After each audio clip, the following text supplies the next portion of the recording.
ناظرین گرامی السلام علیکم ورحمۃ اللہ وبرکاتہ۔ آج کی بات خاص بات میں آپ لوگوں کا استقبال ہے۔ ناظرین گرامی، میں انصار عزیز ندوی اس وقت دن بھر سے آئی ہوئی کچھ اہم ترین خبروں کی تفصیلات لے کر آپ لوگوں کی خدمت میں حاضر ہوں۔ تفصیلات میں جاؤں اس سے پہلے آپ لوگوں سے جو درخواست ہوتی ہے اس پر توجہ کرنے کی اپیل کروں گا۔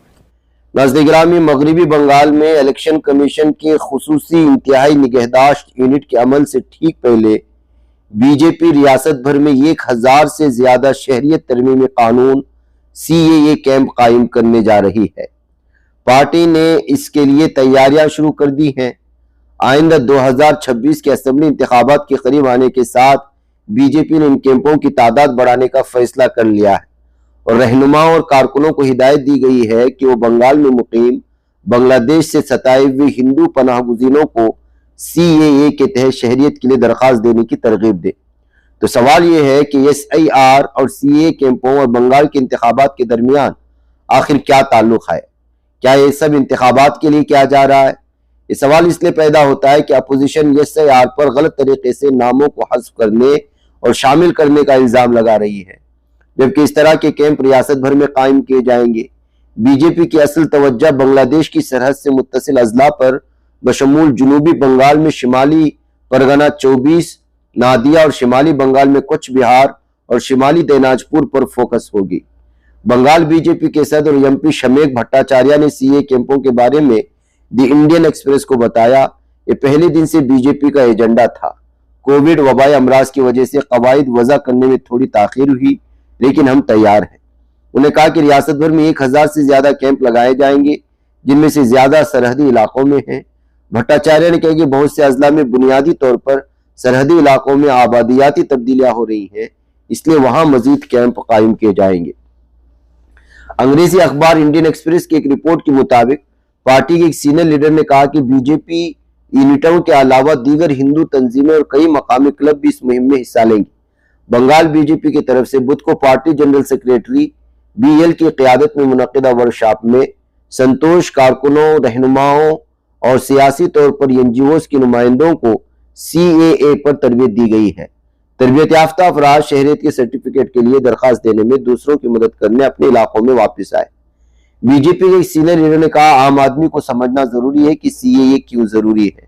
اس کے بارے میں بہت سی غلط معلومات پھیلائی گئی ہے جس سے خوف پیدا ہوا ہے۔ الیکشن کمیشن کی جانب سے SIRs کا اعلان کرنے کا امکان ہے۔ پارٹی 2002 کے بعد ہندوستان داخل ہونے والے ستائے ہوئے غیر مسلم پناہ گزینوں کے لیے شہریت کے سرٹیفکیٹ حاصل کرنے کے لیے ان کیمپوں کو اہم سمجھتی ہے۔ بی جے پی کے ایک سینئر عہدیدار نے کہا، سینئر رہنماؤں کارکنوں نے ورکشاپ میں شرکت کی کیونکہ پارٹی کا خیال ہے کہ انہیں CAA کے بارے میں واضح ہونا چاہیے اور وہ خود کو ممکنہ سوالات کا سامنا کرنے کے لیے تیار ہیں۔ اگر وہ پر اعتماد نہیں ہوں گے تو دوسروں کو درخواست کے لیے منع نہیں کر سکیں گے۔ تو ناظرین گرامی، SIR اور CAA کے حوالے سے سب کچھ جو کچھ ہو رہا ہے آپ بہتر انداز میں جانتے ہیں۔ بنگال میں دراصل گھسپیٹی کے نام سے کس کو نشانہ بنایا جاتا ہے اور یہ SIR، CAA، NRC یہ سب معاملے کیا ہیں، اب یہ پورے بھارت کے لوگ جان چکے ہیں۔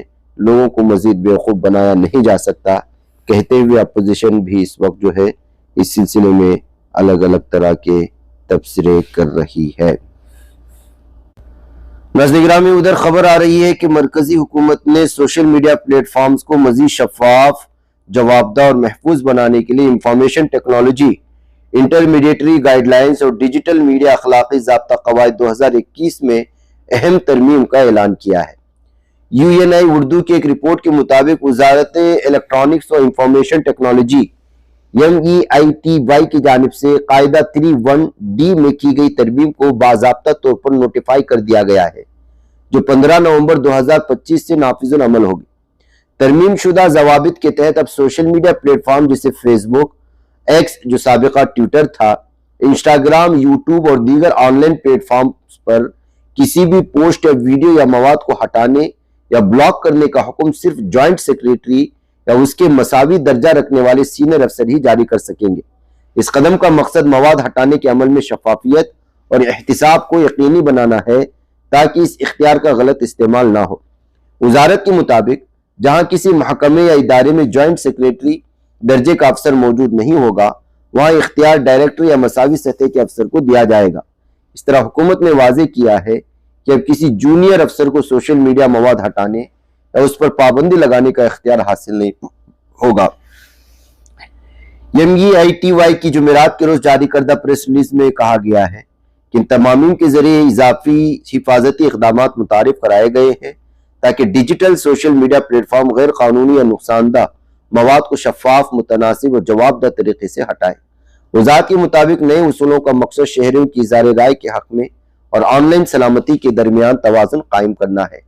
یہ ترمیم اس پس منظر میں کی گئی ہے جب سوشل میڈیا پلیٹ فارمز پر جعلی خبروں، گمراہ کن معلومات اور اشتعال انگیز مواد کے بڑھتے رجحان نے حکومت کو سخت اقدامات پر مجبور کیا۔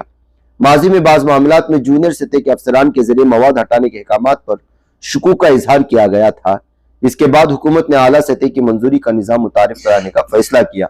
دراصل کچھ ڈیجیٹل حقوق کے کارکنوں نے خدشہ ظاہر کیا ہے کہ ترمیم کے باوجود اختیارات کی مرکزیت آزادی اظہار پر اثر ڈال سکتی ہے۔ قواعد میں یہ بھی وضاحت کی گئی ہے کہ پلیٹ فارمز کو مواد ہٹانے سے متعلق تمام احکامات، ان کی وجوہات اور کارروائی کی تفصیلات محفوظ رکھنی ہوں گی تاکہ مستقبل میں کسی بھی شکایت یا عدالتی کارروائی کی صورت میں شواہد دستیاب رہے۔ حکومت کا ماننا ہے کہ ترمیم شدہ ضوابط سے صارفین کا اعتماد بڑھے گا، سوشل میڈیا کو ایک محفوظ اور ذمہ دار پلیٹ فارم کے طور پر مضبوط بنانے میں مدد ملے گی۔ نئے قواعد کے تحت شفافیت کے ساتھ کارروائی کا ریکارڈ رکھنا اب ہر پلیٹ فارم کی قانونی ذمہ داری ہوگی۔ ناظرین اجازت، السلام علیکم ورحمۃ اللہ وبرکاتہ۔